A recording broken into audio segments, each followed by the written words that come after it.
Come on. They're right there. Let's go. Move, move, move, move, move.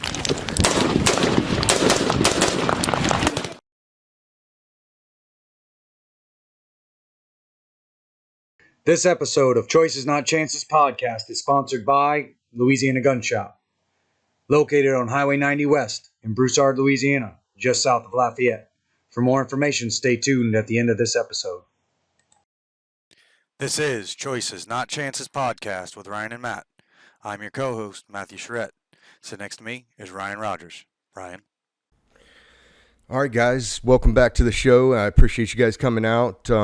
If you haven't picked up a copy of my book, Lions of Marja, right here, it's on Amazon.com. $17.99 Lions of Marja, talk about Operation Mosh Tarak and the takedown of the city of Marja through the eyes of a squad.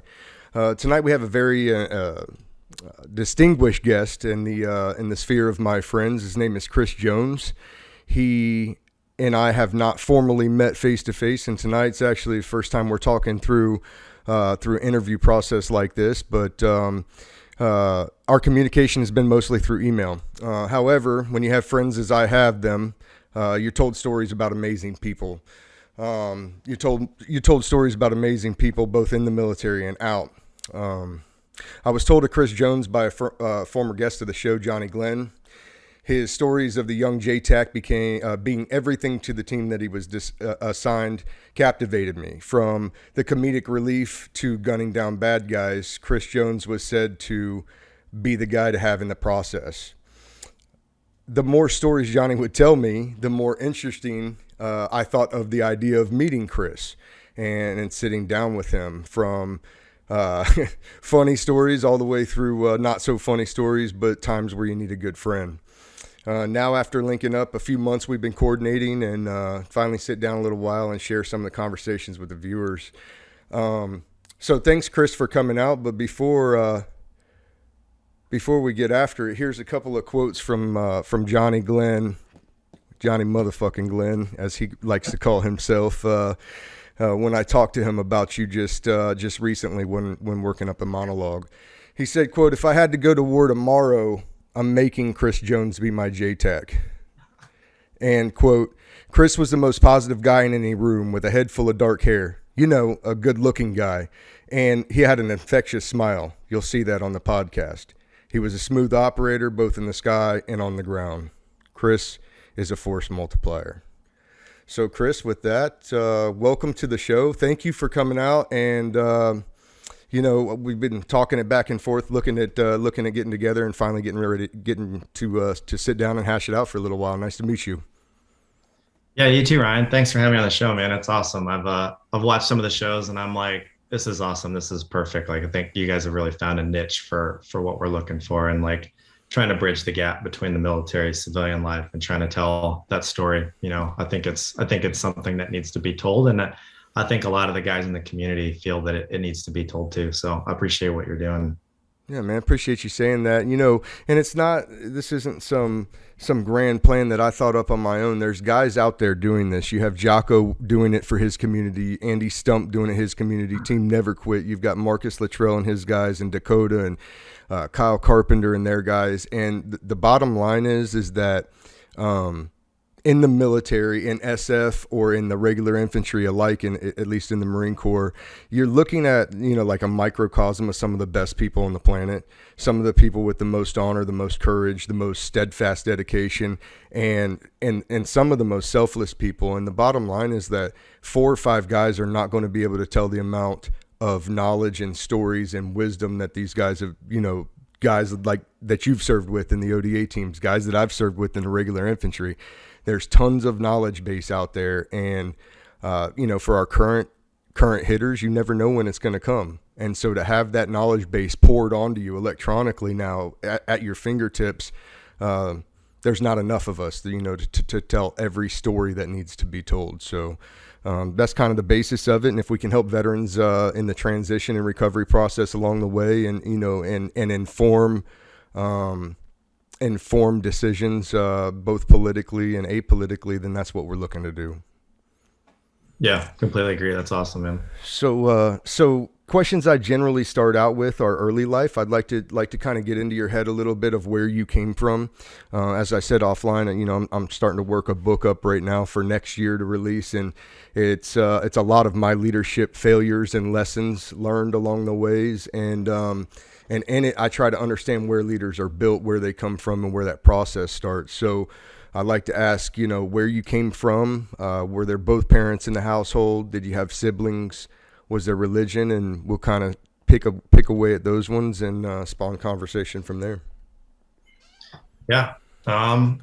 Those are all great questions that I feel like you could probably start podcasts on any one of those topics. So, so I grew up mostly outside of Denver, like in the suburbs. So, as far as my parents, my father was born in England. Well, I guess we should go back.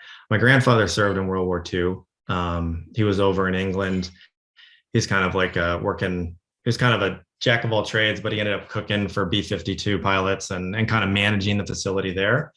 Met my grandmother, and then they had my father in England. So after that, my grandfather came back from World War II. My grandfather was served in World War II, was overseas in England, met my grandmother when he was over there serving during World War II, and then had my father.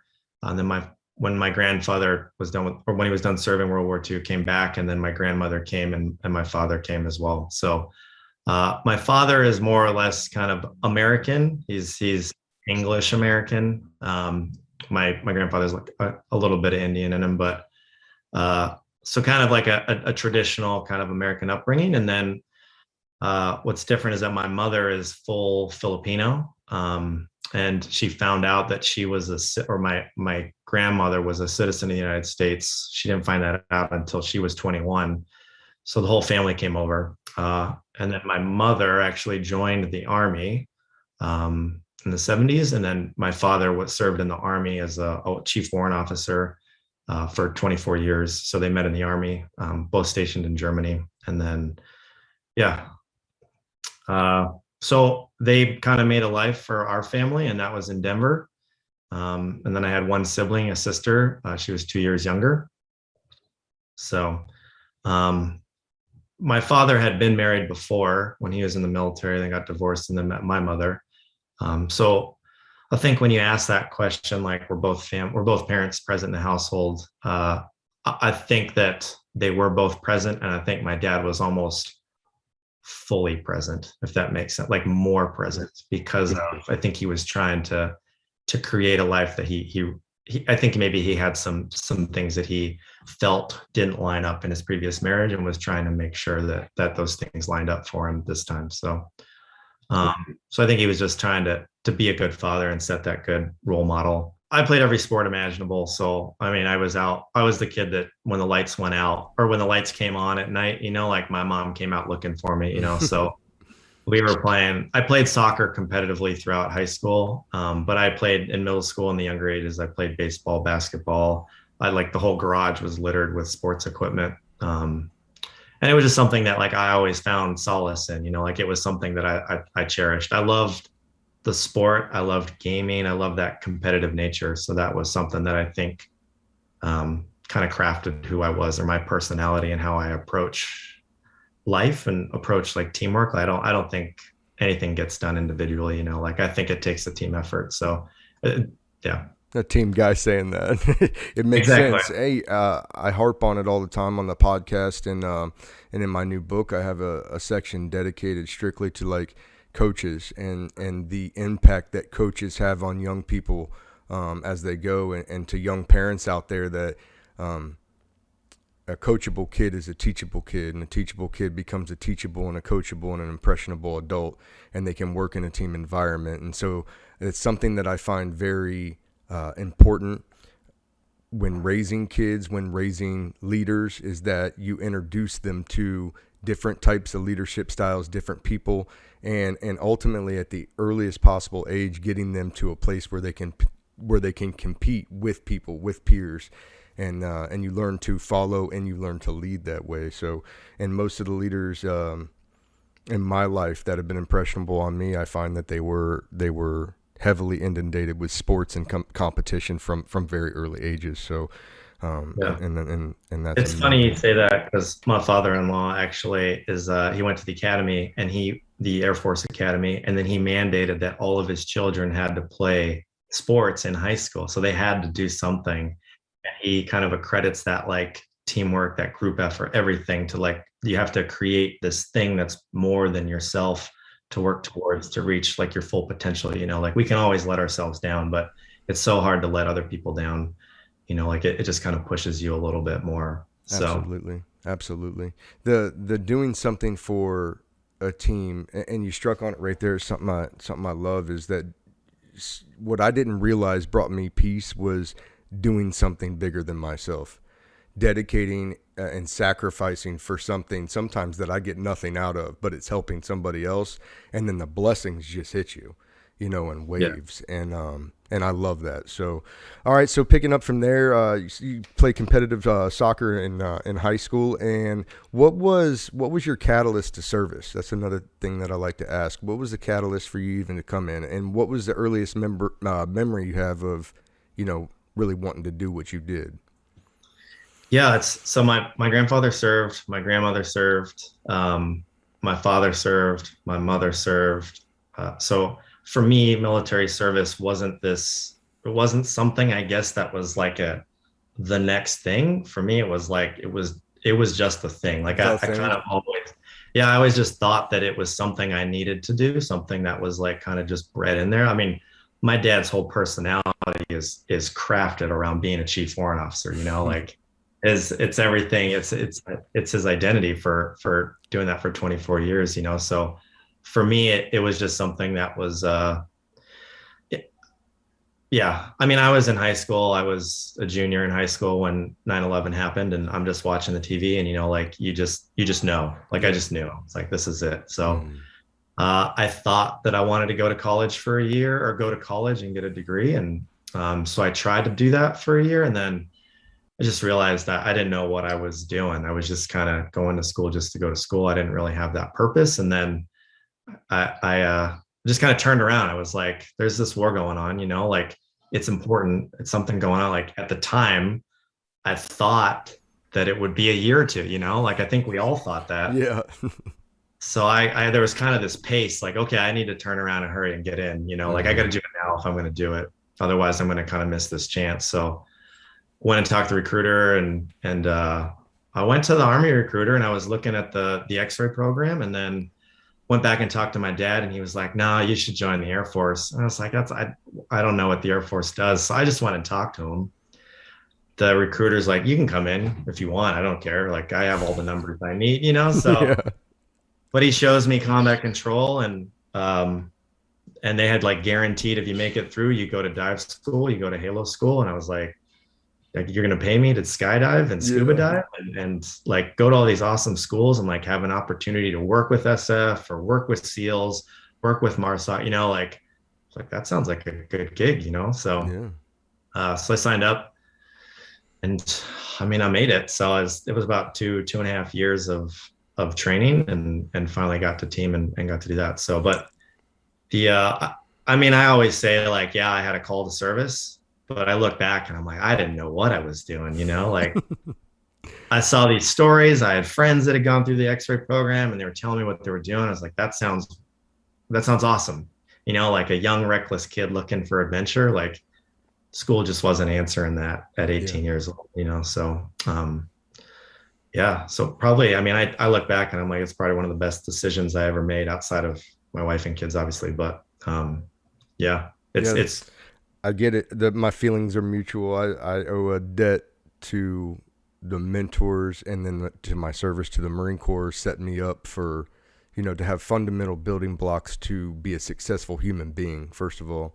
And, along the way, there's bumps and bruises, and any organization is going to have that, usually derived from the people within the organization, not the organization itself.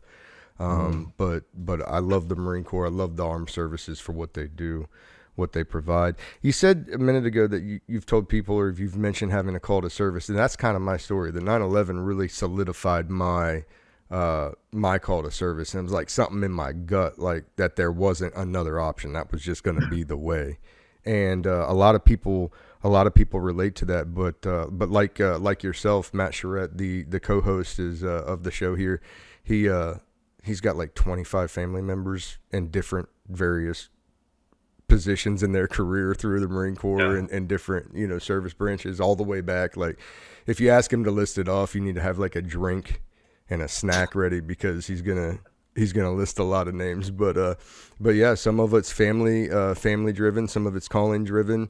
I like it. So you say you get into the pipeline and that the pipeline's 2.5 years. Is that generally the same for anybody coming through the pipeline? Or is it like structured, like you're going to go here, then you're going to go here, then you're going to go here? Or is it you hop around a little bit? How's that work? Yeah, there's kind of two sections of it. When I went through it, it obviously changed since I went through. So I joined in 2003. So right when they're like, I think John Kerry was like, we need to double special operations, So I was right before that. I'm like in the pipeline when he says that. So everything's kind of changed since then, but generally it's 2 years to 2.5 years, depending on all the schools. So we have Air Force Special Operations as like pararescue and combat control at the time. They're kind of the two options that you have. And I wasn't very medically driven. I wasn't really about saving people's lives. I was more about taking people's lives. Yeah. So that was kind of where I think you're in either camp, So, yeah, that's, the school it was hard. I went through like the Air Force basic training. It was hard to be in that because I knew what I was getting ready for, and it just wasn't enough physical exercise. So I remember working out outside of like in the barracks at night, with the other candidates, because like I probably not going to make it if I only do 3 pull-ups, a week.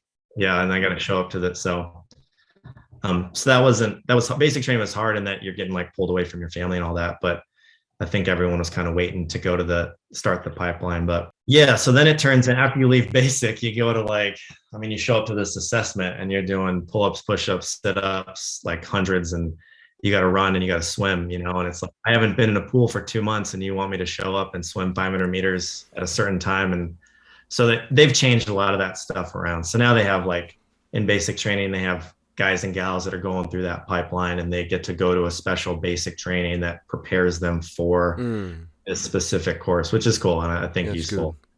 Yeah. Mm-hmm.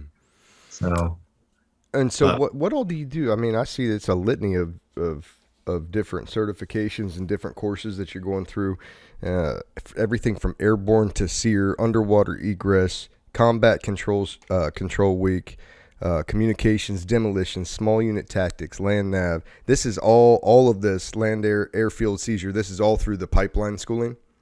Yeah. And that first part is probably the first year that you just listed off. So that you have the first year of where you're going through that assessment course, you go to airborne.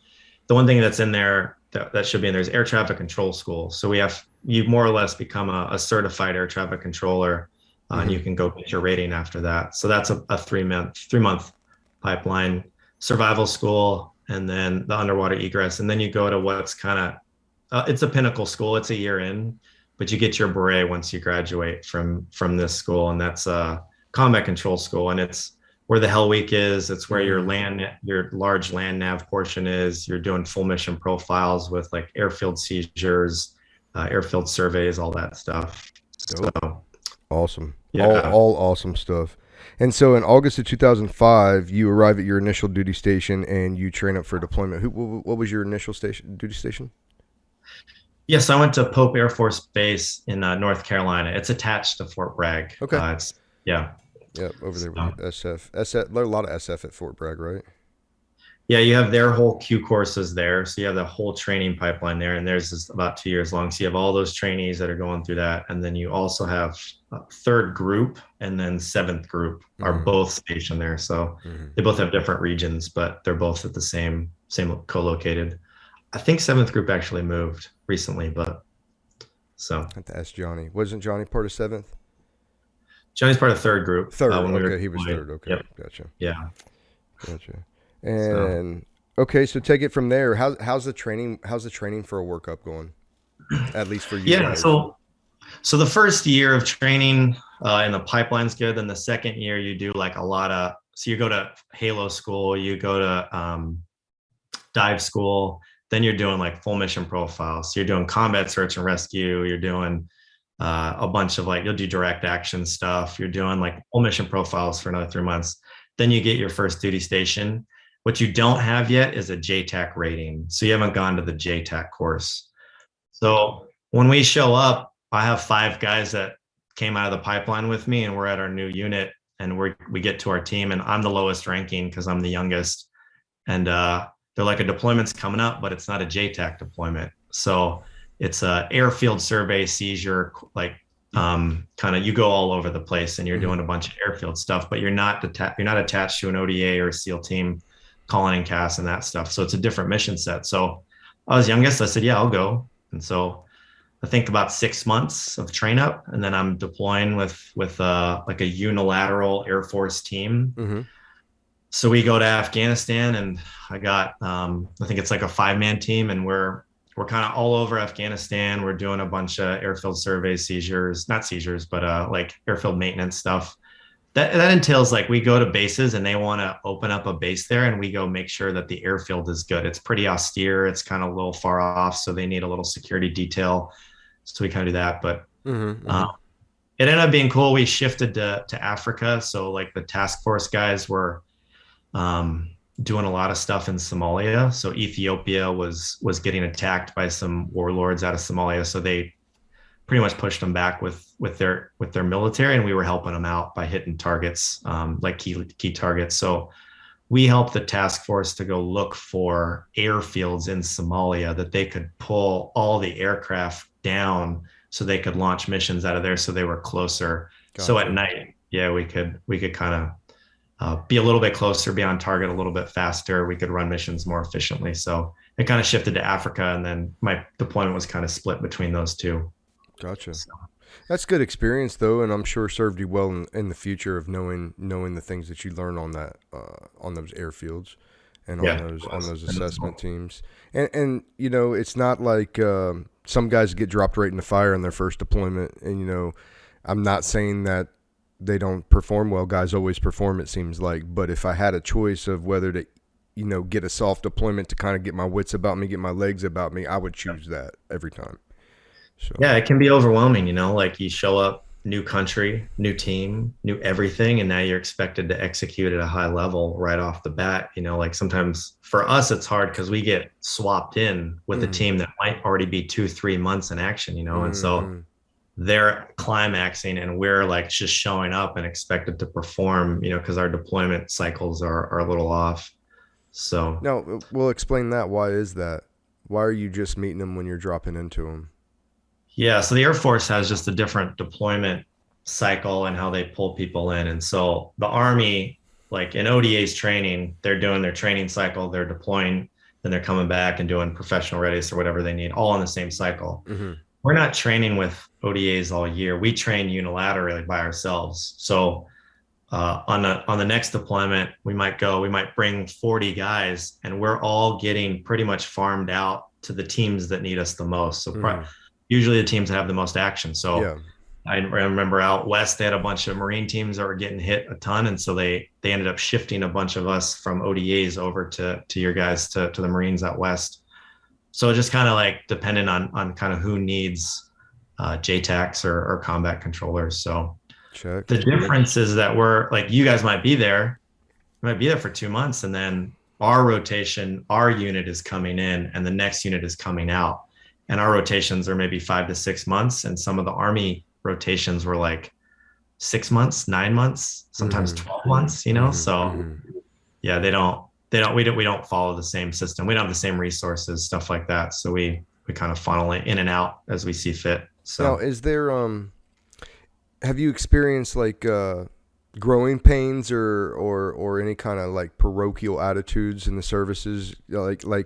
I know for me, when it's integrating into teams, and I'm not trying to put you on the spot to blast anybody, but it can be hard, especially if you're hitting for 2 months and then some new guy shows up, especially like the pressure of that first mission where it's like, okay, new guy, like need you to perform, and then you got to perform or you don't perform, right? And like some of that stuff can get difficult, growing pains. And then sometimes sometimes you have somebody like, Gunny John Wayne Williams, who I had on previously, took his assault guys out with an ODA and come back from one mission, and the ODA says, we're never leaving without you guys again. Like, there's those ones too. But did you experience any of that when you were transitioning different teams throughout your career, especially there in the beginning?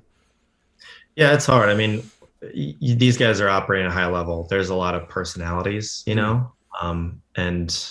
it can be difficult. I don't think I had a lot of difficulty with that. I'm a pretty easygoing guy, I think. And I'm pretty flexible, and I try to be resilient in that. Like, I try to say, hey, this sucks, but you know what? I'll find the optimism here and make it work, and try to pull the best that I can. Like, this it's all learning opportunities, like I've always lived by the motto that you volunteer for anything and everything, because the shit that you're going to get that no one else volunteered for, that means you're gaining experience that no one else wanted to do. And that stuff's going to be valuable later when everyone needs that, so. Sure. So I did find it sometimes. It's unique in the Air Force because we're dropped in, right? And I would be in Afghanistan with an ODA from 3rd Group, and then 7th Group was rotating out. So I'd watch how 3rd Group would operate, and I'd see a 7th Group team come in, and I'd be like, okay, completely different strategy, completely different execution, but you know what? They got the job done, like. So you'd kind of like, I really appreciated that every ODA operated differently, not only from group to group, but like team to team, like you're talking about teams that train together, were executing missions very differently. And so that was probably the benefit of being there and seeing that, is seeing different teams operate differently and understanding that they're getting the mission done in a slightly different way. Yeah, that's a wealth of knowledge to come out of that. I can only imagine. I envy that, because you get to watch that cross culture accomplish the same task. You're seeing many different ways of people that all operate at a high level, both tactically and strategically, and watch the different scenarios and the different ways that they can take it down. And like, my hat's off to all SF and every one of the forces, because that is what, like, I always had a hankering to do that, and my career just didn't get there before the time was up. I had always aspired to be there. And there's something to say about SF guys, is like, if nothing else, every one of them voluntarily suffered and sacrificed in selection to get where they are. And that's not saying that there's not guys out there that still are scumbags, or that still want to, that get through the cracks, or, are compromised morally or ethically. But it does say that when I look to my left and my right, none of you were meant to be here. None of you were forced to be here beside me. Every one of you wanted to be here bad enough to sacrifice the same that I had to sacrifice to be here. And there's something to be said about that.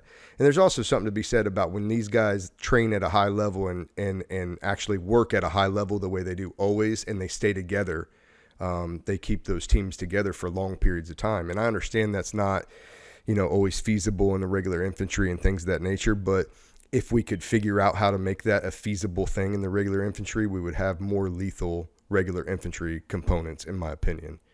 And it's just something that SF has always had that I admired. So you do the Afghanistan, Somalia, Kenya, looks like Djibouti, Ethiopia, Qatar. You do these air surveys in several different places here, and spread out some time, and travel all the way through the OEF theater to support multiple units with aircraft implementation. Yeah. And what's that regarded? Oh, is this on the first one? No, yeah. I mean, what's that mean though? Like, what is that the same as you've already discussed as far as looking at the airfields, or? Yeah, it's like it could be anything from, okay, we need to. So like we were in Somalia looking for airfields to land U.S. aircraft and forward stage so that we could assault more targets in Somalia quicker. Okay, that's what that's. We'd go to we go to Kenya, and they were flooding, and so a bunch of Somali refugees were going to Kenya. So we're looking for drop zones to drop relief, So, so it's kind of anything dealing with aircraft, whether it's run an airfield, look for an airfield and survey it to certify it. It's kind of like a global asset. Go anywhere and everywhere to wherever aircraft need to be. So it was a unique mission to us. It's very it's our core bread and butter. And so it's cool to be able to come out of the pipeline and go straight into that. So that was an awesome job, and it just created a really like strong foundation and base for my own development. So, which is awesome. But, Oh yeah. And okay, so where do we go from there? Come back from that deployment and working up again, or? Yeah, so I come back. I don't have a wife, no kids, so I'm like, send me back. So I go, and the 5 guys that I were with were training up for their JTAC stuff to go on the next deployment. So I'm like, whatever they did, like send me. So I come back, I go right to the JTAC school. I come right back, and I'm like caught up with them. And so now we're all training again to go on the next rotation. And so this next rotation, I go on they actually have a previous one. So one that's going to come before our next unit deployment. And I was like, yeah, I'll do that too. So they sent me on it. If it's like, if I could go to any point in time in my life and go back, and I didn't have wife and kids or whatever, like I would just go overseas and I would just operate, So this was a cool mission. It was supporting task force guys, and I went to Iraq, and these guys, it was during 2007, I think. So they're doing, this is like the surge, and they're like, you guys are doing 1 to 2 missions a week. Fuck that. We're doing 7 missions a week. Like, you need to be going out every night. Every green team, every operator's going out. So they had like tier 1 SEALs, tier 1 Army guys. They had all the SAS guys going out every night. So we were providing combat search and rescue for all of these teams all over Iraq. So we were flying every night. If there were more operations going on in the north, we'd fly up there and stage. And what was awesome is, like a young JTAC, I was able to watch everything that these guys, like everyone at the true top tier, like perform, like I'm watching them on ISR. I'm seeing what they're doing. I'm watching their tactics. They come back. I get to sit in the debrief room and like ask them questions. And they're just like talk about leadership. Like, these guys were taking us under the wing, and they were just grooming us, and so they were just giving us all the secrets to the test. They were like, hey, this is what we're doing, and this is how we're doing it. You're watching us do this right now, but like, this is stuff that you can take. And when you're on the ODA or you're going and doing those tier 2 missions, like, this is how you operate and this is how you do it. And I owe like a huge debt of gratitude to some of those guys that are on that deployment, because it truly gave me the confidence to be dropped in. After that deployment, I was ready. I could have been dropped anywhere, and I probably would have like hit the ground running and been ready, So it was awesome to kind of see those guys operating at that level. And it kind of lit that fire, it was a new fire. Like, these guys are doing what? Like, fuck yes. Like, and this is direct action raids, I'm assuming, and just straight getting after it against the enemy, or? Yeah, I'm going to try. Mostly direct action raids. Like, they're going out every night. The SAS guys were going out at one night and then coming back, dropping things off and going right back out for another mission in the same night, like getting right back on the helo. Like, they're not even turning the helos off, They're just getting right back on the helo and going out. I was like, this is fucking awesome. These guys are bad.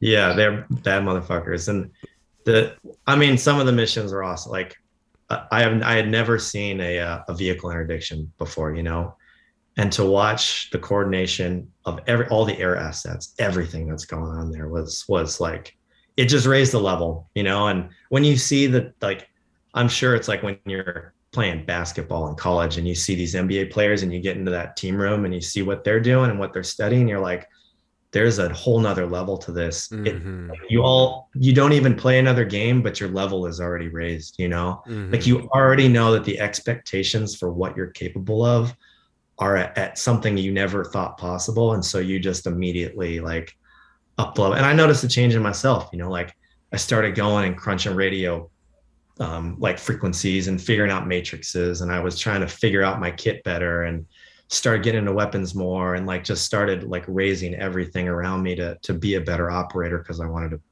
to be at that level or be close to that level, Mm-hmm. So.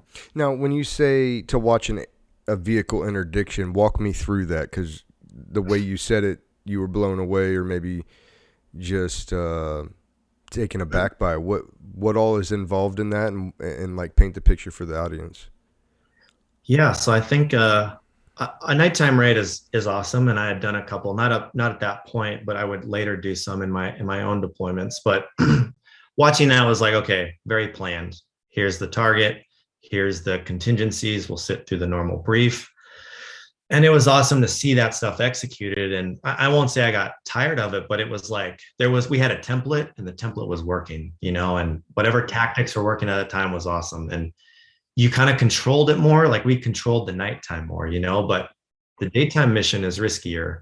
I know you're familiar with that because the infantry is like infantry or some of these like larger Army units, like they have to operate day and night. They don't have a choice, and you got to occupy places and land, and you don't have a choice. It's a difficult mission. So to watch a day raid go on with a vehicle is like the timelines are shorter, right? Like you have a very finite timeline to get in. They already know what's coming. Usually it's a pretty bad dude, so everything, the escalation of force happens so quickly, and there's so many things that could go wrong that it's just like the risks are so high, and so to see a team train for that and to get ready for that and then to execute that stuff was amazing. And then to be part of the debrief after, like to see what they were thinking, how they went through all that stuff, to understand what they would have done differently. Like it's like sitting with LeBron and seeing what he's thinking about, like it was awesome. Yeah, that's sometimes the difference between professionals and amateurs in the sport is like take golf, for instance. I love golf and I'm not good at it. I'm not consistent at it. But when I watch golf on TV and I watch like a Tiger or somebody like that look at his caddy and say, hey, how far is that? And the caddy says, 162. And he says, okay, are you sure? And he says, no, 163.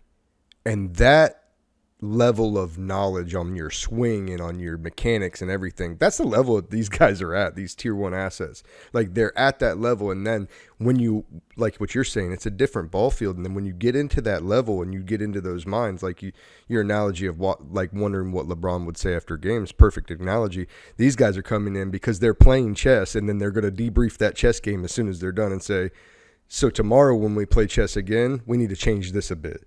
Well, we need to change that a bit. And that goes on everywhere. I mean, even in the regular infantry, we're constantly changing and adapting TTPs to better kill people. But at that level where you've got those guys that have been doing it, some of these guys do it their entire careers. I mean, Johnny was 10 plus deployments, and some of you guys just get after it constantly, staying after it. And then you have that knowledge base. And it's impeccable. And then, like I said before, it just builds that great team environment and that great knowledge base and learning environment for guys coming in. Yeah. And so flying helicopters almost every night, you're watching this, you're learning this, and you're taking that into your next deployment, I'm assuming. Yeah, we had a couple incidents, but it wasn't anything that was like worth reckoning. It was like hard landings on helicopters, so they'll come in and they slam down and then they more or less crash land, but it's not a hard crash. It's like it's like a bump, a big bump. All the guys get off, they go execute the mission, but they need us to come in and destroy the helicopters or do something, so that was kind of the extent of my deployment. As far as exciting, but it was awesome flying every night, watching these guys on ISR, being part of an organization that's operating at that level was inspiring. So yeah. And this was a little different in that so I was supporting a task force element, so they were on the same training cycle, so they knew their training back plan, and so I showed up at their back plan, trained up with them, then went on deployment with them. So it was a little more planned and organized in that sense because they had more control over that. But it was a little bit easier in that sense. What's next? Yeah, so then I get into, now I'm just deploying as a JTAC. So I come back from that. I don't even stay 2 weeks. And they had deployment locations overseas in Afghanistan. So the next one was Uruzgan province, like Cobra forward operating base, which is pretty close to, I think, where you were. Helmand or Helmand, yeah. Yep. Mm-hmm. Yeah, so I forget when they all meshed together for me, but I get it. So 2008. So this is my first deployment. With an ODA, so third group team again. Great team. It was an awesome team, actually. And this play, I don't know if you've heard of Cobra, but it's pretty infamous. I've heard of it. I have not been there. Yeah, it was the Wild West. So if I could go back to any place, that's probably where I would go. And to be honest, I'd probably take Johnny's team with me. And we would probably kill a ton of people, a bunch of bad dudes. So the deployment was awesome. I showed up. The leadership was great. They were at about 4 months of operating. So I only had about 2 months to operate them, but they were peak, right? And I'm like ready to go too, because I just came off this task force watching on the sidelines. And I'm like, what do you need me to do? You know, so time to flip the switch.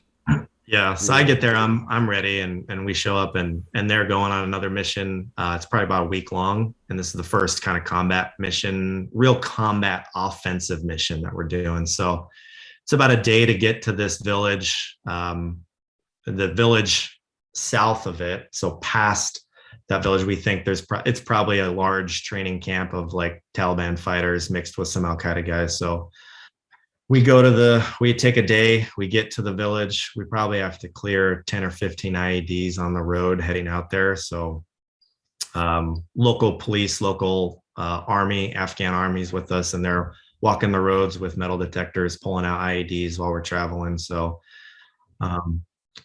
finally get to it was like a first ridge, and start taking rocket fire from the village that we suspected. So not the Taliban training camp, but the next village in where we suspected it. Like they're always So I sit down. We end up taking some rocket fire. It's more or less kind of just some pop shots. Like they probably just set up some rockets, fired them, took off. Talking about like Chinese 107 style rockets.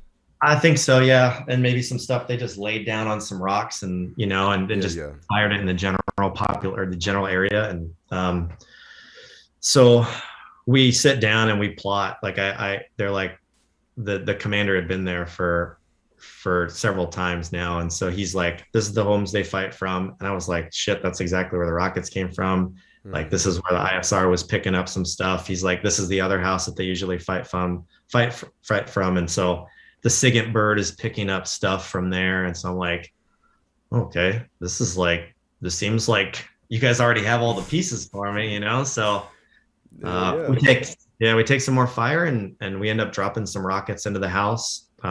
We didn't want to go into the village yet, because we knew that there's probably going to be more trouble than we're ready for right now. Mm-hmm. So we kind of just sat on this ridge and camped there that night. And we're camping there, like I'm watching probably hundreds of women and children leaving the village, and they're going up into the mountains. So yeah, it's like, okay, this is it. So the cool part of the tactic stuff was that there was like a ridge that they always fought from, and they kind of did this L ambush, like large scale L ambush. And so they'd fight from the village, fight from this ridge top, and we'd have to go right in the middle. So we knew they would likely do the same thing. So at like 2-3 in the morning, we sent a recce team up there and put them about 100 meters up the ridge further. So they went up at 2 or 3. We start cruising at 6 or 7.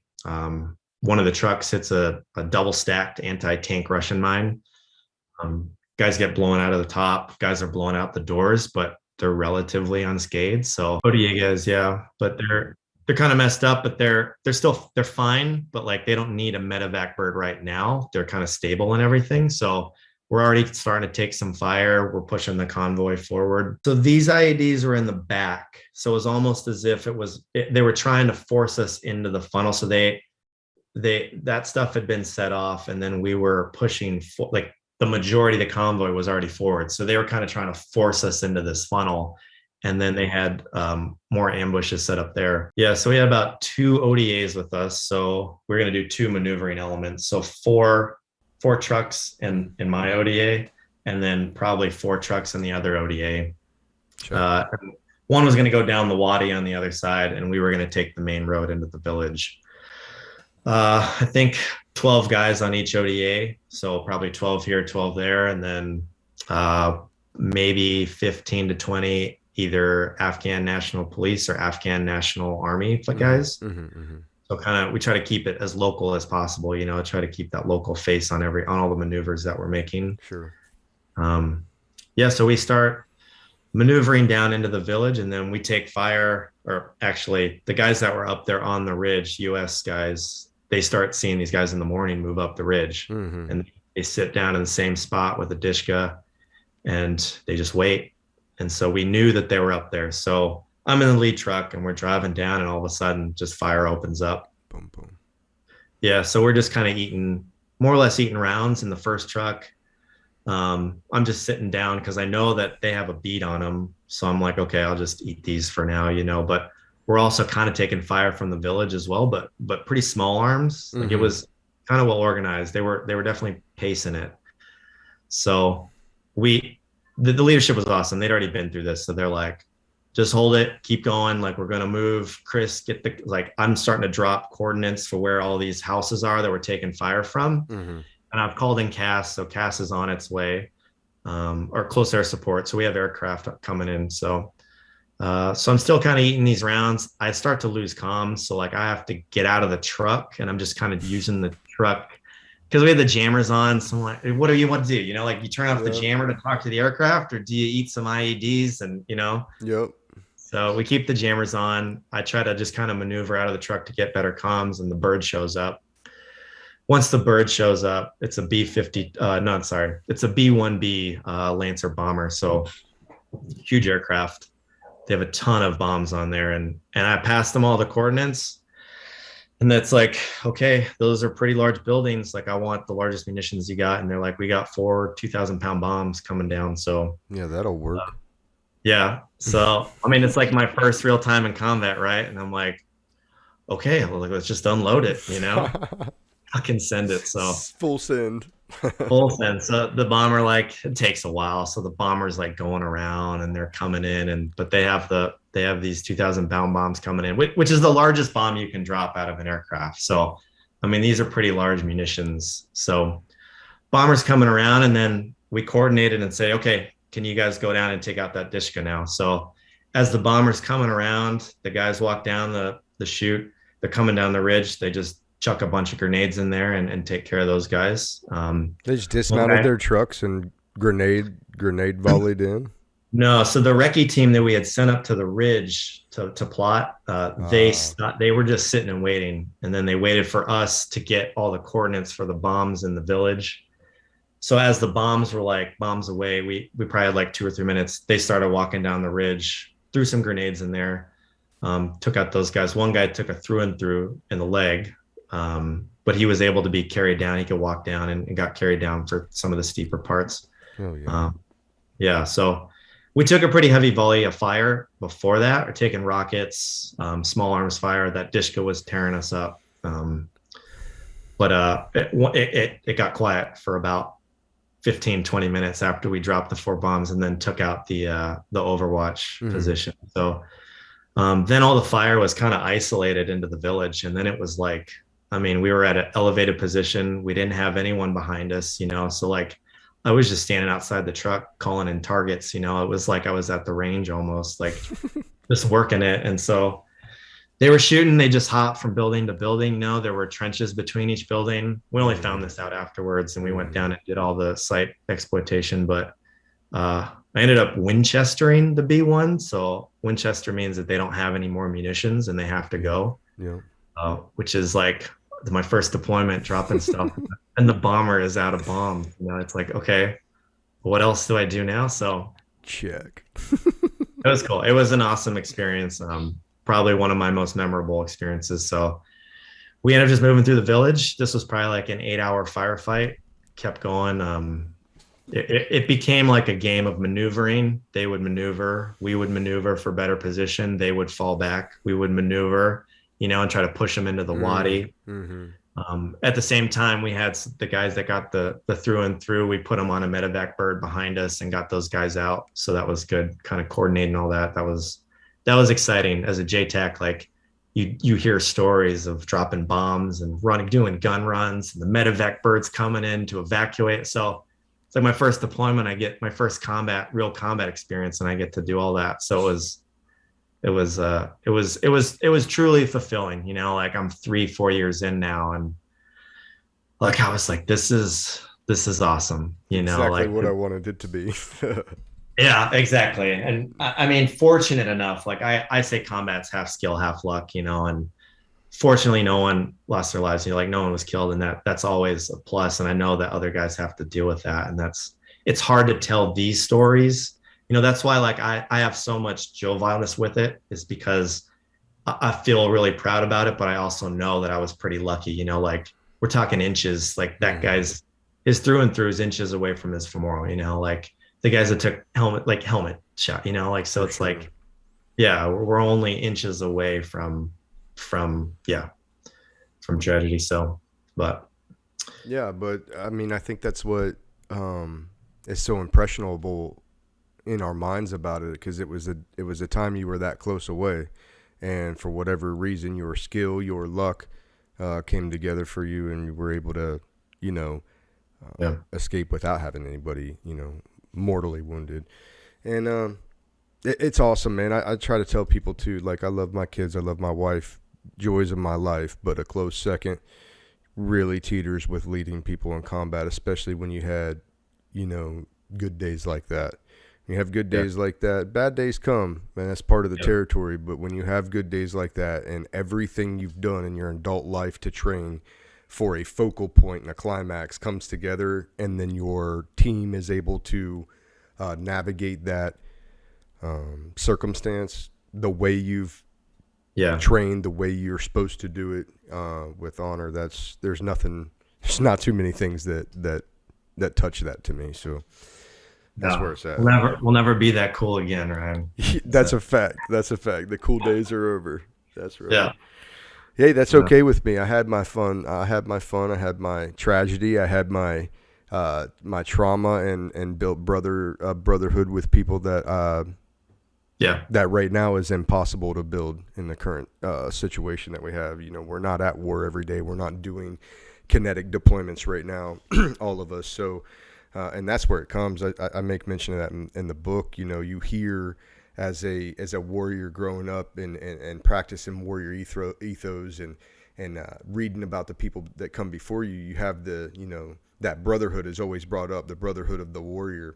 And you don't get that training at Camp Lejeune and training in Verona and going to the club and, having girls to the barracks. That's not where you get that. A lot of people confuse that, but you take somebody that's best friends 16 years, 17 years with somebody and say, okay, that's your best friend. And I know how you feel about that friend. And then let me put you in a kinetic deployment for 7 months with somebody you don't know. And then you're hard pressed to say that you're not close to that person at the end of it, or maybe sometimes not even close to being hard pressed. It's just like, that's what happens in extreme situations. So I would take that one step further and say, like, now imagine that you lost that friend, like that's how, that's more or less what happened to me, like best friend would have been best man in my wedding, was killed. So that's my tragedy, like I wasn't, so like Andy Harvell was killed on August 6, 2011 with those 31 other SEALs, that was shot down in that Chinook. And so when I was getting out, not Red Dawn. Was it Red Dawn? No, this is in 2011. The Chinook was just shot down. They were operating another mission. Okay, gotcha. But it's I don't know if you've heard like the 31 Heroes workout, it was the largest SEAL casualty in the war. But Andy was the controller on that SEAL team at Dev Group. So for me, it's hard because that's like, when I was getting out, it was either like, okay, you assess for the tier 1 asset and you go to that unit, or you kind of get out. You can get out and like go to school is kind of what my options were. And Andy was going to go, Andy went to the tier 1 unit, and he was like my best friend. And so it's hard because like that, it could have been me, like I think about that all the time. Like it was week to week, like I was like, do I go here or do I go to school? Do I go here? Do I go to school? And you get those rumblings like the war is winding down, or you're trying to guess what's going to happen, and you can't guess, like you can't have perfect information all the time. So you just kind of got to make do with what you got. But I did a couple other deployments on that as similar type, and I went to Iraq one time that was cool. It was more urban, a lot of fun there.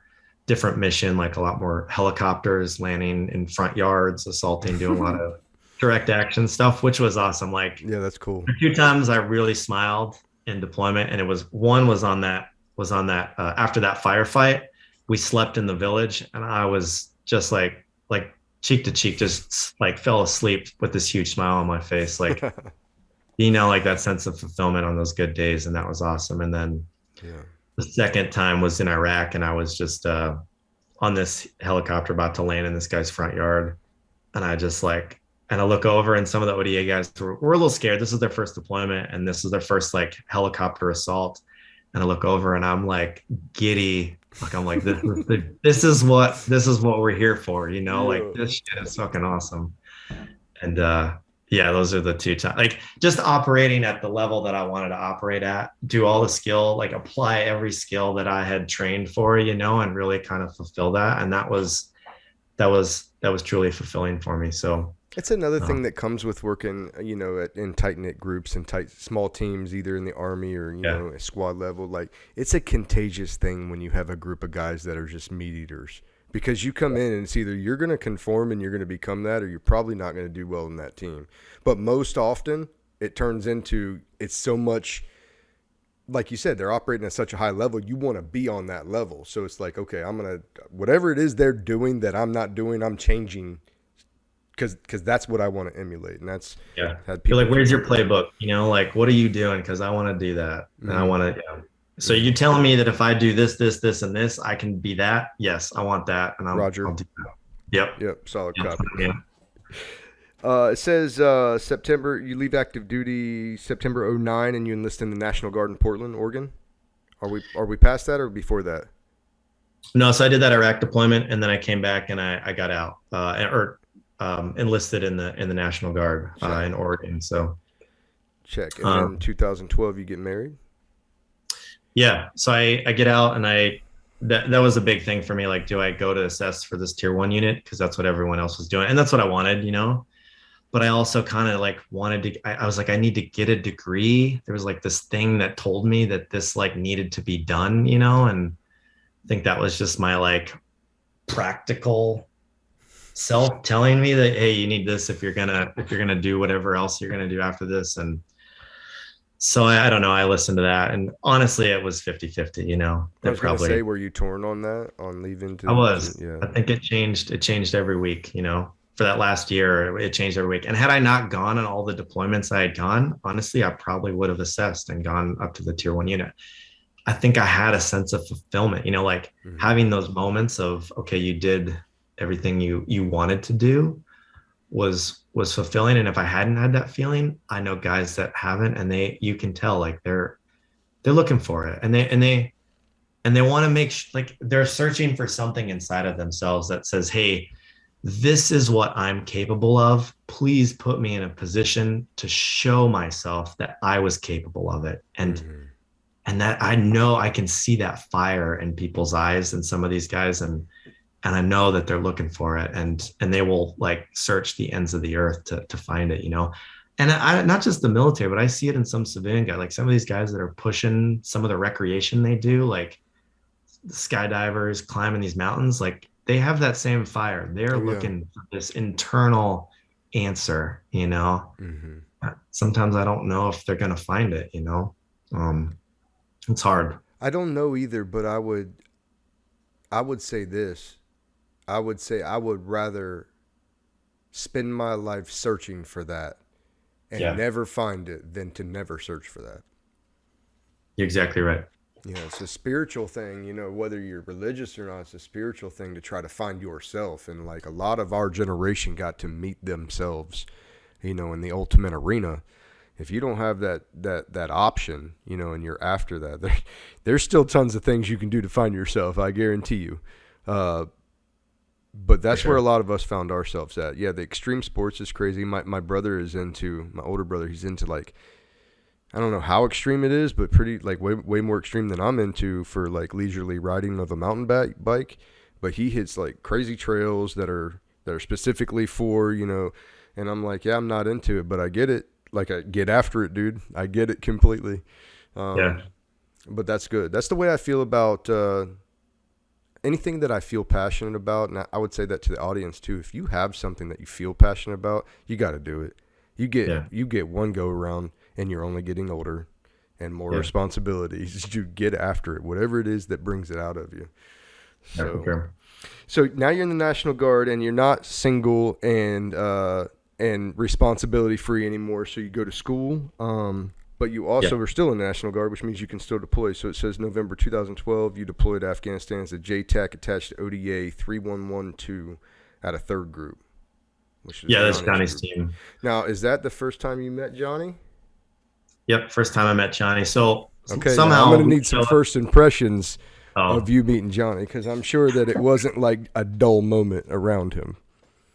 No, we could talk about Johnny all day, but so unique about this deployment is I show up and this team just showed up, so it was like this weird, we're all here at the same time, let's do this together. And the thing about Johnny's team is that this team was awesome. So lots of seasoned guys, even the new guys were ready to get after it, they wanted to learn, they were hungry, they were asking all the right questions. So even though I had kind of been out of the game a little bit, I showed up and it was easy for me to get back into it. And I instantly knew that this team's they're gonna do a lot of good work here for the next month. So, and Johnny was part of that equation. The leadership was awesome. Both the captain and the team sergeant they knew what lanes they were in. They stayed in their lanes. They gave the work that they needed to do to the guys that needed to do it.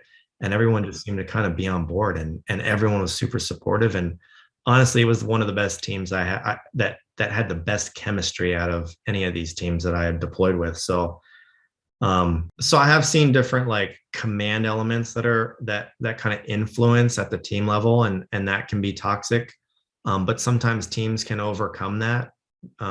Depending on, it's easier with an ODA because you're kind of isolated, you're way out, you don't see the command element as often. But with these ODAs, with third group probably had one of the best reputations out of all the groups, just from the leadership.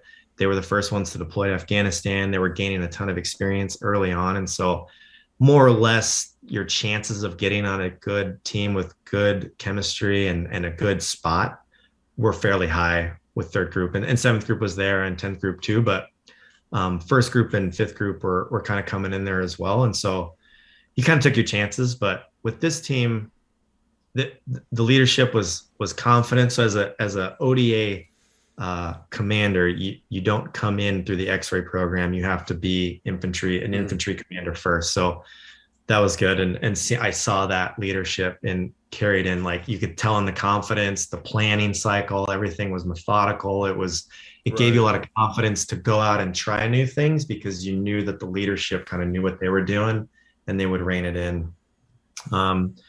And I say the chemistry is good too, in that the team level, the tactical level, because I don't consider myself a hard charger.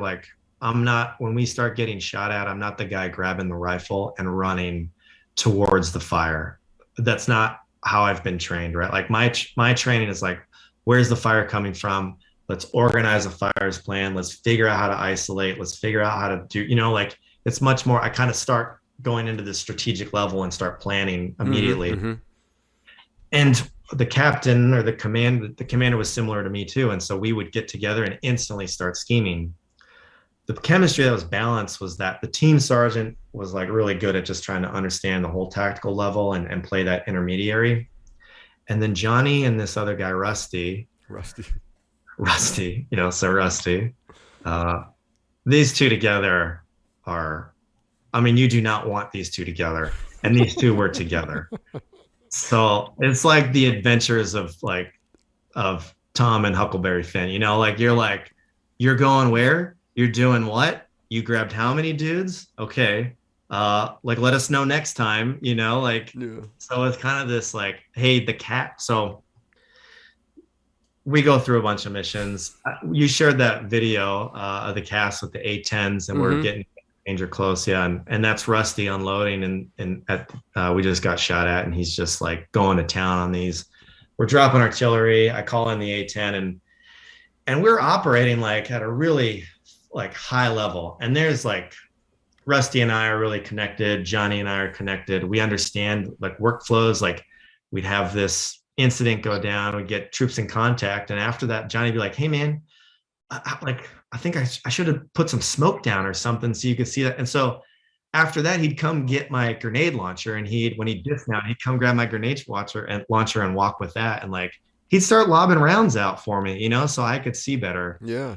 Yeah. So stuff like that. And we got to this point, we're at like a month or two in, where, I mean, you can hear on that YouTube video with like, I don't know what it is, like 5 million views, but Rusty's just getting after it. And he's just saying, Chris, walk him in closer. You know, like that was where we got to. Like, he knew what to say. I knew what he was trying to say. I knew how to walk him in. And I mean, I put him out 250 meters and walked him in. Rusty wanted him like 50 meters on top of him. Yeah. Exactly. I'm like, that's not how this works, man. So no, those shots were baller though. And I know when I had talked to, I haven't met or talked to Rusty. We tried to set that up. But I think he was out of the country.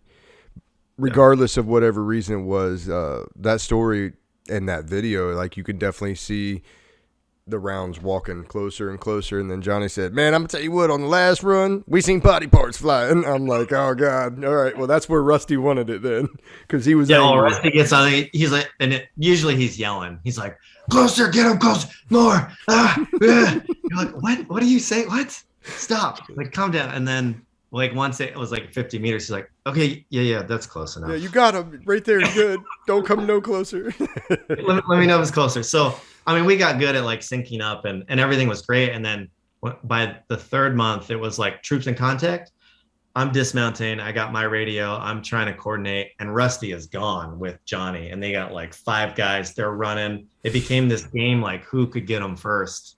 It was a friendly game, but I mean, I get sick every time I tell this story, but we're going, and troops in contact. Rusty's dismounted. He's got his ANA guys, his partners. He's got them trained up where they know like how they dismount, where they're going. Johnny's calling in while Rusty's leading, and it becomes this game, like, who can get them first. So F-16 show up. They're on this ridge line. They're shooting at us. I get coordinates. I start working my fire stuff, and we got them on, and then, like, right before I say you're cleared hot, the commander goes, hey, Rusty, where are you? And Rusty drops this grid, and I'm like, look at the map. I'm like, God damn it. Not there. And I go, dude, he's right on top of him. And he goes, how many minutes do you have? And I'm like, time of flight is probably like 90 seconds. He's like, Johnny, Rusty, get the fuck out of there and get like you need to pull back. And I'm like, okay, cleared hot. And so Rusty goes, okay, got you. And he starts running back, and I go, okay, yeah, you're cleared hot. And then we deep dive it afterwards. And I look at the points that he was at. He was like 200 meters away from the position that we're bombing. Mm-hmm. Will and I were like, sorry, I keep saying, the commander and I were like, okay, like, we were both sick to our stomachs, you know, like we were both operating so well. We got a little complacent, and like, was like anything could have happened, and we might have had a friendly incident, you know. And so it was a thing that like kind of ate at us, you know. Like, I don't think the commander was right for like a week, you know. Like, he's like, fuck, we got complacent. We were trying to like operate above what I think we were capable of, and I think I won't say that Rusty learned any lessons either, but he started communicating a little bit more on his assaults, you know. And so it was all learning, but it could have been some tragedy, but that's probably one of the harder things that I can feel the iron in my mouth right now because of like so it's hard, you know. Like, it's like that because, oh man, that's the game you play in. You operate on a high level, but the risks that you're taking at that high level are lives and your friends. So, I get it. Now, were you also JTAC? He told another story where I thought he said that Chris had the chopper pilot come in right over top of him and fire a rocket at some guys they were pursuing into Pakistan, maybe in the Pakistani mountains. Is that ringing? So we ended up moving.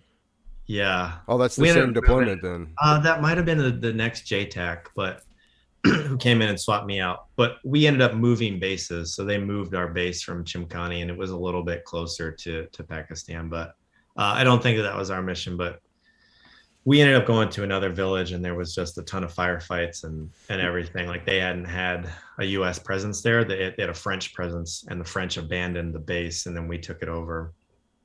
And it was like this hotbed, only like maybe 30, 40 miles away, I think, from Bagram, just south of Bagram. So pretty close. It was like weird that there was this huge pocket of fighters. But we ended up doing a big mission, and one of the helicopters got shot down outside of the base. So they were trying to secure everything, and they sent our troop over there to secure it. And we ended up going, and maybe when you talk about leadership, like this is one of the pivotal moments that I truly respected the commander and this team. Like we show up, and there were other elements there that were kind of like, they were on the base most of the time, and they were providing security, but this helicopter was in the open, right? The pilots had been able to get out and come back and run back to the base, and so they were okay, but we needed to secure this site. They went in, they started taking some fairly heavy machine gun fire, so the U.S. troops fell back, and they were on this road, and it was like, this road is the line, and if they went across it, they were going to get shot at. So they were just deliberating, and they went back and forth and back and forth, and finally we were on another mission, and they asked us to come over. So we get over there, and the commander and I dismount, and we go talk to them, and they're like spitballing. They're like, well, what about this, or what about that, or how do we do that, or what if this happens, or what? And we look at each other, and we're like, what are we talking about here? There's a U.S. helicopter that's down in this field, right, that we need to secure. We could talk about this all day, So the commander comes out, he's like, no, we're not doing any of that. We are going to assault up the middle. You guys secure that flank, and you need to push until you get to that flank. And once we get to those points, then we'll rehash and figure out new movements for everybody, So like, stop. Like, we cannot have the perfect intel all the time. Like at some point we have to draw a line in the sand, and we need to move, And I remember sitting there listening to him do that. And I was like, I got some chills on the back of my neck, and I was like, fuck yeah. And I turned around, walked back to the truck, and I'm like, this is what we're doing. And everyone's like on board. We walk down, we're driving through the wadi, and we get in there. All of a sudden, like volleys of fire from everywhere. There's sniper fire going by my head. There's machine gun fire from the front. There's machine gun fire from the left or from the right. Rockets are coming in, and we assault like straight in. And we dismounted, and we're running through this wadi, and the medic and I are running, and we get to the first berm that we get to, and we're laying down. We just kind of look at each other, and we're like, what the fuck is going on? Like, this feels like is this what Normandy felt like? And there's like rounds going over, and we're like, I think this is Normandy, as like a, the dark humor that every military member. Yeah. And we kind of just laugh, and then we're like, okay. And so we end up kind of pulling up, and we put some targets down for the helicopters. They see the snipers in this building that are to the south of us on the other face. And the helicopters come in, and they put some rockets into the house and end up suppressing that fire. And then, so it's just like full frontal assault on this row of houses in front of us. There's other fire coming in from another spot. So I couldn't get comms with the truck that was taking all the fire. And they're fine. Like Gunner and the guys are in there. They just can't see where the fire's coming from. And I'm trying to call it in, and they can't hear. So I run across the wadi and jump in the back of the truck and just tell them with my face to face, and they turn the gun and just light this whole thing up. And the fire stops. And so then we just push forward. Everyone else it was fucking awesome, man. It was like, was this like a census to contact? Were you guys doing direct action raid on this area, or was it like they shot the helicopter and now you had to pay for it, and we're going to secure the site, and they just happened to be the resistance between you? It was a full village that was like fully owned and operated by Taliban. Okay. And Americans had not been in there for probably months on end. No one from the base had left to go in there. So when we got there, they did a full commando mission, and they dropped them in the middle of the night, and they just drove forward. Commandos are like the, I don't know if you're familiar, but ODAs that are attached to this like special Afghan unit, and they drop them off in Chinooks, and then they just start clearing villages through the night. So they had actually full frontal assault into this valley, clearing the village the night before.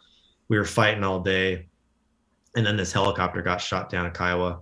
So that's when we went to go be like, because we were the only ones with trucks. So we ended up going back and securing this helicopter site. So it was kind of like this direct action mission up front on the front side, but this was like another front down to the south that hadn't been cleared out either. Mm-hmm. So we ended up going down there, and that's where the helicopter landed, and we were clearing out that village. The next morning we came right, because we were taking so much fire, we're like, we should probably come back here in the morning. Yeah, so no doubt.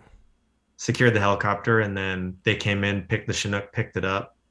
We ended up securing the site around it, and everything was good. And then went back to camp that night, and then came back out, got another firefight that next morning. I think Johnny took some rocket shrapnel in his foot. Some other guys got dinged up, but all in all, like no one was seriously injured or killed. So that was like, score for me. Yeah, it was good. Like for me, it allows me to tell those stories without. I know it's hard for other guys to tell some of those stories, because sometimes those days are the worst days, So, but yeah. Yeah, man. Impressive. That's if you took one thing away from gunfights like that, and you could tell somebody that's coming up in either as a JTAC or as an ODA guy, what would be a kernel of advice that you would pass on, or multiple, but your top ones? Yeah. My thing is always ask questions. Like you want to be wherever you want to be, like put yourself in that position and then ask the questions to get to that position, and I'm always like, my dad has always told me to challenge everything. And I'm always kind of known as the guy that's asking the challenging questions, and those are the challenge. Like, I want to live in the gray space, and I want to try to make more black and white space in that gray space. Like, absolutely, let's get all that black and white space out, and let's see where it really dials into. And I like that. I like challenging what's happening. Like, are we doing this right? Can we do it differently? Can we just ask the question? If it's not going to work, then okay, maybe we address it later. But I've always kind of try to do that and be a sponge until you ask those questions and try to get that information until you're there. So, which great I'm going to say that now, but I don't think you'll ever be there. So, yeah, good point.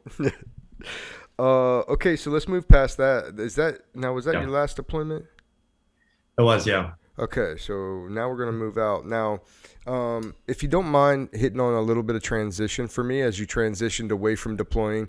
I know one thing for me that I struggled with was I didn't get out on my own, recognizance, let's say, that, I had some injuries to my ears and psychological damage after Marja. Worked through it for a couple years, and then I get out. But getting out for me was difficult in the sense that everything I'd done in my adult life to that point was be a Marine, be in the infantry, be the best at that, and that doesn't, as a gunfighter, translate great if you're not taking a shooter job to the civilian world. So I felt instantly this lack of purpose, or that I needed to fill the void of my purpose.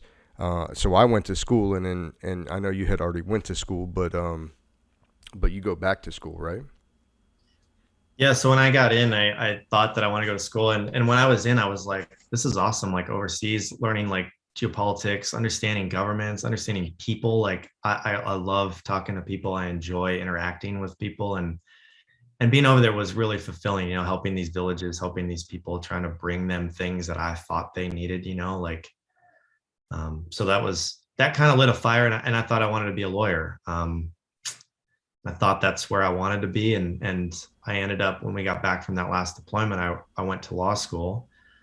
And law school was good. It was challenging. It was intellectually challenging, and it was fun in that sense. But when I started interning, it was more difficult for me. It was hard. It was, sometimes you're just in a room and you don't feel like it's your peers, And so that was difficult, because I had moved my family, my wife, we had moved to the East Coast, and I was going to school for this, and it was just hard. It was a difficult decision. But after a year and after interning, I was like, I don't think it's for me.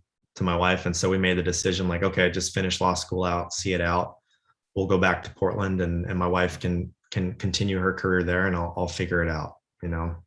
So yeah, I don't know, when I reminisce on it, I think I was searching for something, but when I got to there, it wasn't the same. Like after 2 years of training to be a combat controller, I was itching to go, you know? Mm-hmm. After 3 years of training to be a lawyer, I wasn't itching to get, you know, I was like, yeah, it just, so I needed to figure it out. So after school, I came back and we moved back to Portland. My wife was working where she was working. And then I found like product development through a friend of mine, and we started talking, and they manage like businesses that do like running shoes, trail running shoes. So it's kind of like a project manager. So I did that for trail running shoes and running shoes, like endurance running. Check. And then Benchmade is actually located here in Portland. And so I don't know if you had Benchmades when you were in, but I did. yeah. So I had all Benchmade. I had like the push button stuff. Oh, yeah. I had blades. Yeah. And I mean, I used them in combat. And when I found out that they were there, like I started reaching out. And I ended up getting this job now where I just manage the military tactical knives. And it has honestly been it's been an awesome job, because it has brought me back to the mindset of this mentality where you are like, this is your craft and you need the right tools to work that craft. And it allows me, like, yeah, they're knives, like it's a gun, it's a knife, it's a vest, it's equipment. But what I find truly fulfilling is like, I get to talk to all my buddies that are still in and like say, hey man, what's working for you? What are you doing? How are you going through that? Why'd you do that? Why'd you do this? You know, and it's fulfilling to get to work on the problems that they have and help them kind of solve any problems that they have. So yeah, 100%. I was just out at Lejeune a couple months ago now, maybe, and they had a best sniper competition with some of the guys out there. Well, they had a vendor day, you know, and the vendors come out, and it was awesome. It was absolutely awesome to go out there and see what our generation of warfighters is developing or has developed for the next generation of warfighters. It's like it's a beautiful thing, but it's like it's encouraging to see. It's something that you can do as a warfighter post warfighting. You can get out. You can either, like in the show like this, we're spreading knowledge, spreading experience, but these vendors are going out there and saying, hey, when I was in my kit, look, I had to tailor a kit because I needed a kit like this. Now I made the kit. Now you guys can exploit this kit for what it, you know, for what we didn't have.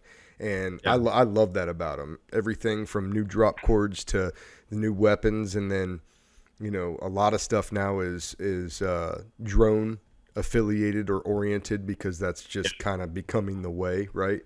And so, very cool to see that stuff come out. I was a big, to talk about Benchmade.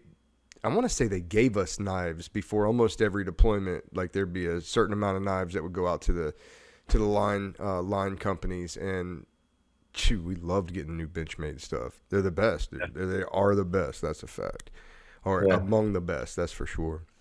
What's cool about this job is that like a knife is very different from a rifle or even like calling in casts, right? Like this tool is an instrument that requires a different mindset. And that's what I'm finding out, is that in order to implement this tool, like you have to be very intimate with your enemy. And that's what it's very poetic. And I'm actually really enjoying that aspect of it, because knife culture is very different from like firearm. And I've worked a couple booths. I've gone to a couple trade shows, and I mean, you sit behind a Benchmade booth with knives. Like I get Vietnam vets that are there telling me stories that they haven't told anybody, you know, because they see these knives and they're like, I remember using this for that and this and the other thing. You're like, interesting. I don't think your wife knows that, but you know, like something brought you out. And like, I tell them I'm in the military into that, and it just like, yeah, it just kind of flows out, and it's really cool. It's been I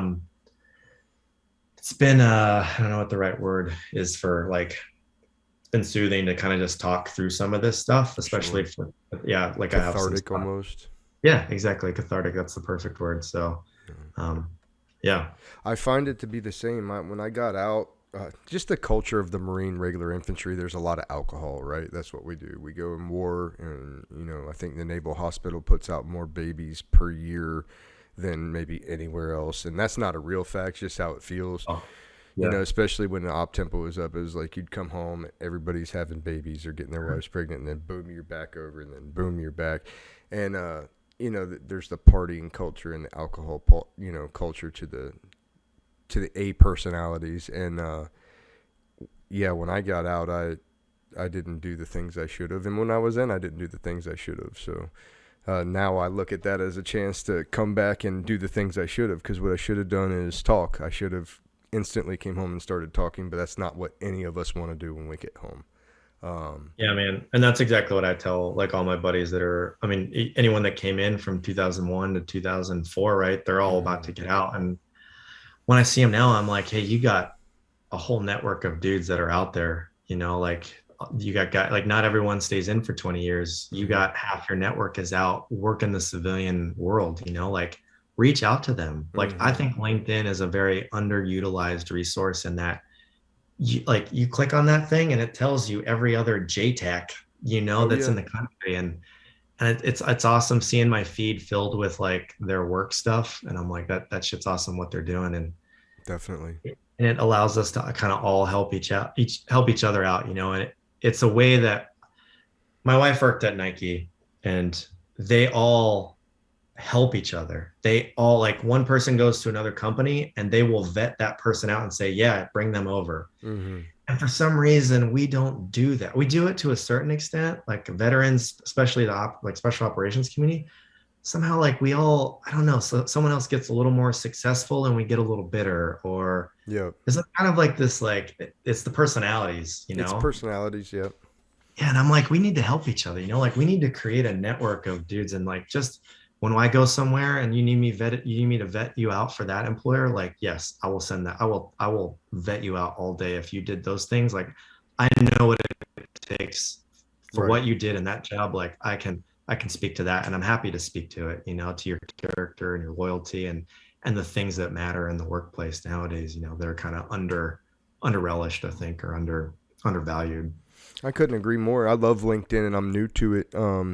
As of, you know, just a couple of months ago, maybe early June or middle of May, I got on there, and one of my mentors was like, dude, you're not on there.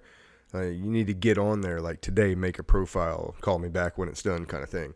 And I got on there, and I'm loving it because it's the networking. The networking is everything. If you want to get a message out, if you want to, and like any message, my message might be that I want to help people. Your message might be that you want to sell Benchmades. But whatever the message is, when you go into this network of people, like let's say a LinkedIn, then your exposure is gonna compound by like a factor of 4 minimum. You're gonna see all these people, and then that just continues to grow. And I think I like LinkedIn in the fact that it's not as politically and troll driven, I think, as some of like the Instagram and the Facebook. Yeah, you're right. I really enjoy that. It's almost like a professional atmosphere. And at first I thought Twitter was that. But I almost think that I like LinkedIn better than I like Twitter. Time will tell what happens with Twitter. I'm not sure exactly how all that's going to shake out. With the, I mean, we have the Facebook groups, right? That like kind of, it's like the team room mentality, you know. Like we're all professionals and we all operate a high level too. And like it's like, okay, we need to go to the team room, but when you come up to the briefing room, like that's how I think of LinkedIn. Like, let's get our stuff on, let's get the uniform, and we'll go up there. And we need both, you know, like we need the team room and we need this because we are A-types driven towards a goal, and we want that as well, you know. And that's right. And I think LinkedIn kind of, it's not perfect, but it provides a resource to start from. For sure. I think even if you're an employer, it's a great place to look. With the amount of people that are uploading their resumes and their experience and their activities to that, you could really get what you're looking for, I think, in that sense. So what's the future look like from you? Or for you? Benchmade? Yeah, I actually thoroughly enjoy my work at Benchmade. It's awesome getting to like revamp the business and work with a lot of, the industry is awesome, man. Like the knife industry is awesome. The firearms industry is awesome. Like I was working in kind of the soft goods is what they call it. So like footwear, apparel, and it didn't quite, I like running, but it just didn't flow with me, the culture of it. Yeah. But there are tons of firearms companies out there. There are tons of people in this industry that need experts in the field, that they understand the consumer, and they need people like that to work for these companies and help them out.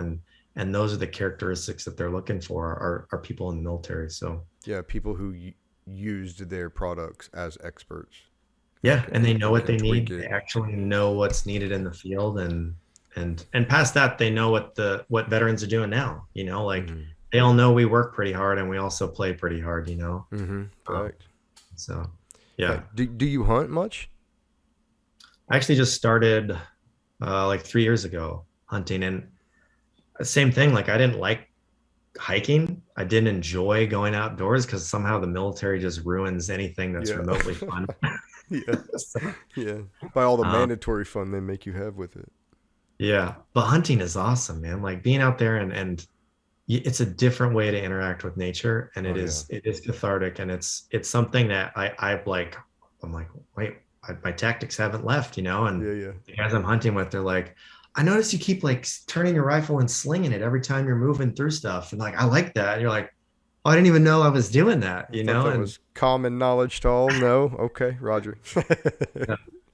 Yeah, man. It's ingrained, man. It's very similar, and it feels good. It just feels good to be out there, even if you're not finding what you're looking for. Like, it's, oh man, you're getting out there. Yeah. That's awesome. I always say I elk hunt with my dad. Yeah, well, I do all kind of hunting, but my favorite is elk hunt with a bow and arrow. And I'm not great at it. I'm 0 for 3 on kills. But man, when I tell people say, man, you spend all that money and you haven't even killed one. And it's like, man, you don't get it.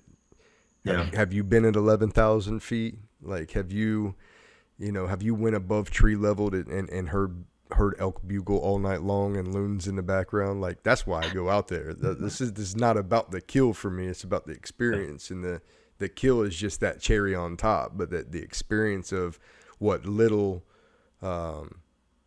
population of people have even seen some of the things that I've seen up on those mountains or been around, and it does wonders for the soul. That's a fact. Yeah, there's an intimacy there, like when you're tracking and you're trying to figure out what the animal's doing, and you're like, I mean, you're tied to nature in a very, very different way than going on a hike. It's truly incredible on the inside. You can feel it, and it's difficult to explain to people, but it's when you're out there and you're doing it and you're seeing it and it's unfolding in front of you, you're like, oh, this is what this is. This is why I'm here. That's exactly where I can. Yeah, man. You're hooked. It's done. You're like, yeah. I'm the same way with whitetail, with anything that I hunt. And like, I used to laugh at like people like Ted Nugent. He'd put his videos out, and he's a bow hunter, and he's rock and roll. But like, when he would kill an animal, he would sit down, almost say a prayer with the animal, and thank the animal for the bounty, and thank him for the experience. And in my older age, that is how I feel. Like, when I kill an animal, it's an emotional experience as much as it's a spiritual experience, as much as it's a in the flesh reality experience. And man, I can't say enough about it, especially bow hunters that are getting and nothing taken away from anybody that doesn't bow hunt, but when you're so close to the elk that you can smell his urine off his hind hocks because he's that close to you, that hits a little bit different. And it's amazing. I love the outdoors. I love the West. I've been to Colorado for chasing elk. I've been to Wyoming chasing elk, and Idaho.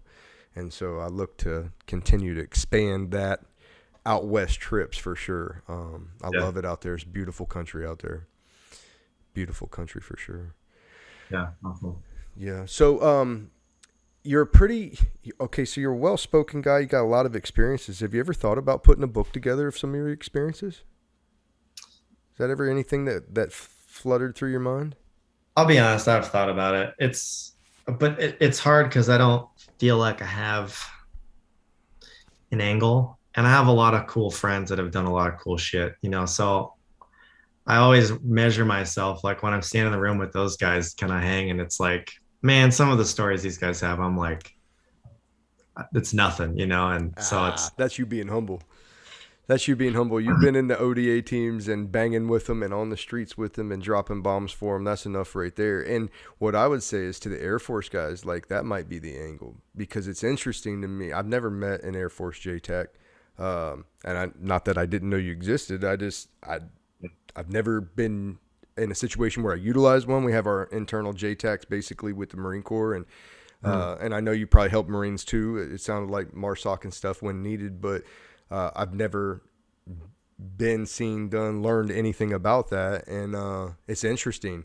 And it's interesting for guys that could be in that pipeline to watch this, watch this podcast and say, hey, that's something. Or guys that weren't even thinking about it say, hey, here's your end right here. Go to the Air Force. You got terminal, tactical air controllers and guys that fit down in with the teams and down in with different groups that might be for you. So, I don't know how many books have been written about that, but I would read it. I mean, I've enjoyed this conversation for the last couple of hours, and there's a wealth of information there that could be really dissected. And as far as the cathartic nature of talking, I love talking. I had to learn to that, and I know we talked about it a little bit, and my head skips around too fast, so I didn't stay on track. But the talking is great. The writing was the same way for me. When I would write that down, that became a very therapeutic session of. I've thought about that. Just writing.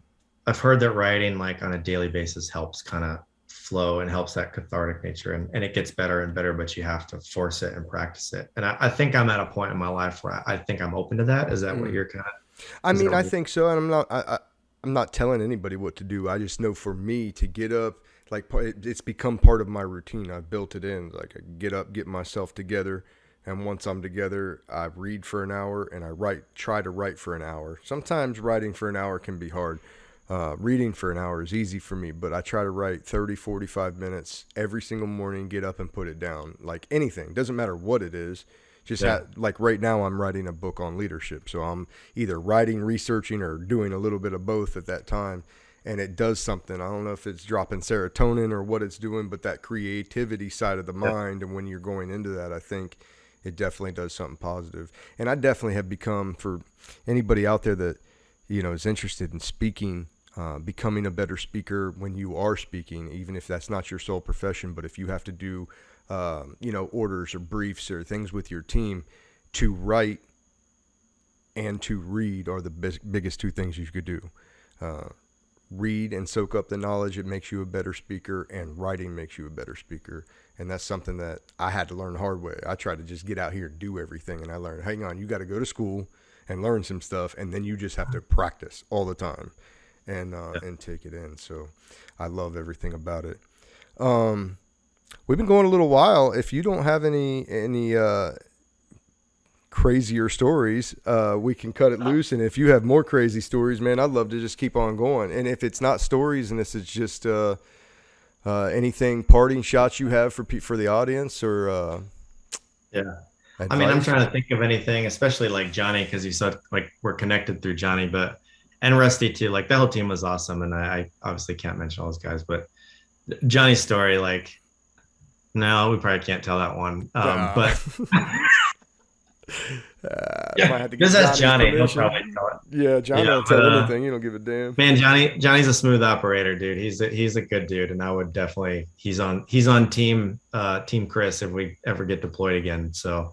Yeah, I remember we were walking and he's dismounted and it's after a long mission and we're walking back and we had the working dog and he was sitting next to Johnny, walking next to Johnny, and this dog came out of nowhere, just local Afghan dog, and was walking up and started just barking at the working dog and like got so close, just darted, and it was so fast. I turn around, Johnny's talking to the dog, to dog guy, and Johnny just turns around, smokes this dog, right? Like it's running up, just smokes it, doesn't even hesitate, just turns, smokes it, and just turns back right around and starts talking, like didn't miss a beat.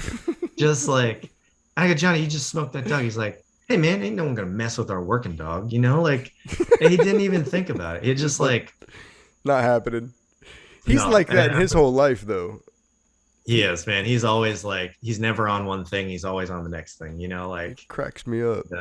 And he's awesome. high. He's a high energy dude, man. He keeps me on my toes when I'm around him. I'm like, I gotta just like breathe and watch Johnny, make sure I stay up with him.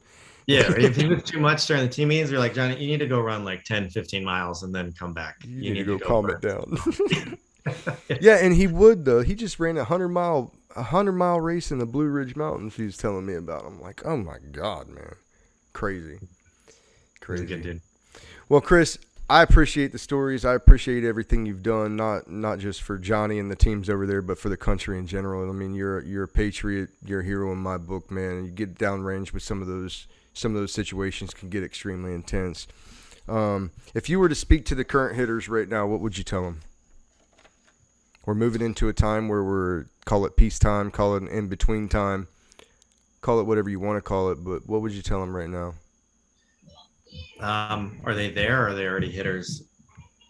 No, they're the hitters, the people that are there now. Yeah. Yeah. That are in. You know, like you will always have that warrior spirit. Like you will always have it. It's not going away. I still catch myself saying I am a combat controller when I talk to civilians, and I've had people correct me like, you were? And I'm like, okay, yeah, technically I was, but like, it's a part of me, you know, like it's part of my identity. It formed who I am, how I live my life now. And even when I get out, like I still feel like it's everything that it could be to me, you know, and don't be afraid if these guys there's a lot of guys getting out, you know, that I talk to, and don't be afraid to ask, you know, don't be afraid to reach out to your network. Like there's a lot of good dudes out there that are doing a lot of good things. And if you need help, like professionally, personally, like we got to talk more, you know? Absolutely.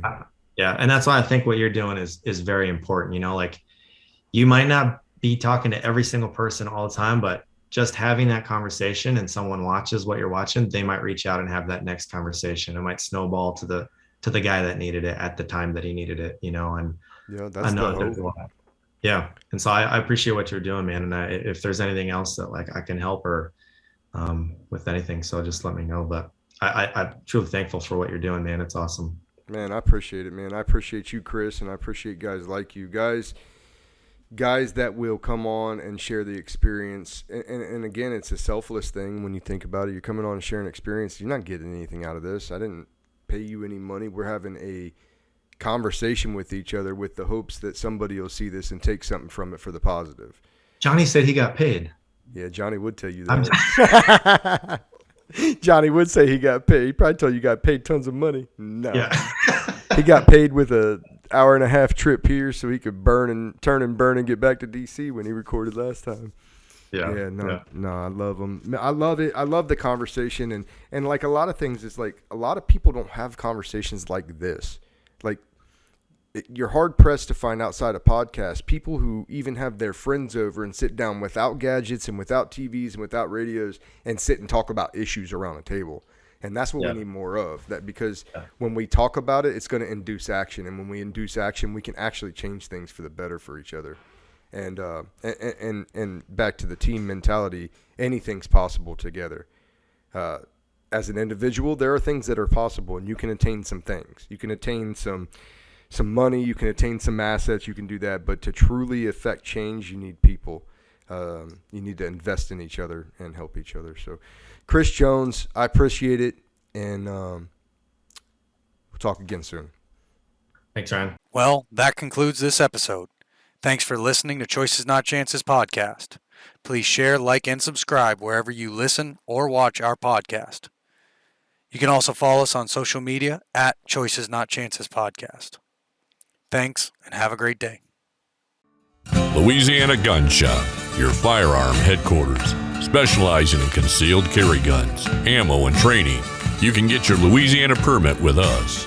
Also a large selection of AR-15s, or if you are that build-it-yourself type of guy or gal, we have all the parts to build and customize your own AR-15. Glock, SIG, Taurus, Ruger. We have all the brands, both in the store or at LouisianaGunshop.com. Not too far. You're marking the building. Hit him. Yeah, that's good. That's a good shot. That's money. Yeah.